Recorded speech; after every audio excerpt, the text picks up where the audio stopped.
Hello class. What I'm going to do now is I'm going to continue to add texture to the site plan, to the grass area, to the vegetated areas. There's lots of ways of doing it. I'm going to use Scribble in this video because it's one way I like doing it. You could use angled stroke, which I might show a tweak of actually further along in this series, just to go overboard as I like to do in these videos.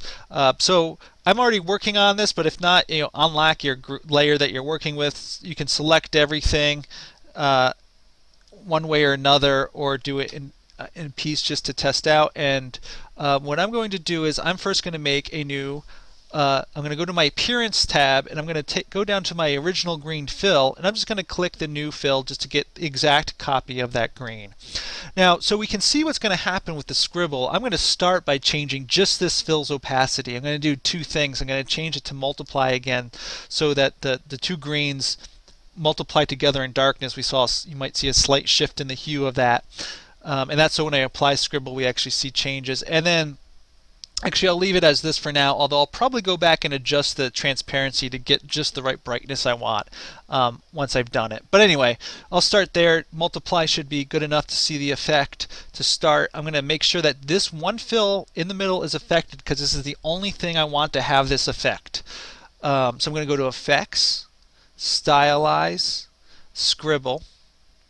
And again, these settings are going to be different based on what the scale you're doing, your style, and lots of other factors.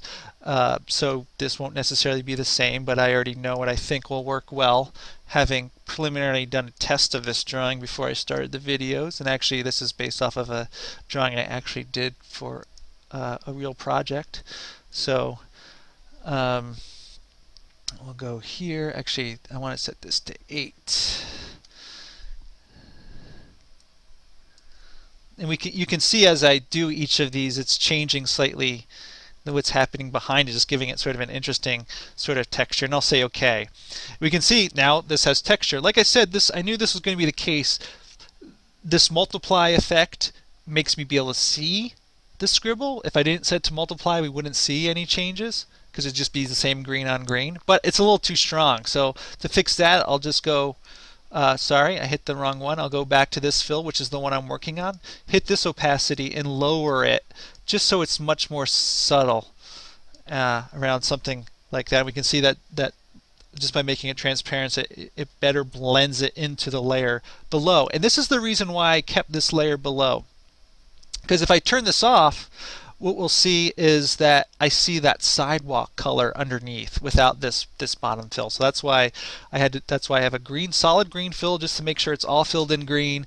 This green fill just to give it the texture, and again, it could really be any texture you want. It doesn't have to be Scribble. And then this white fill that really is multiplied to have the dark inner glow edges, and I can control that. I think we'll probably just play around to show you some more tricks with this. Again, it can go any number of ways, but this is the fun stuff, so I'll make more videos on the grass.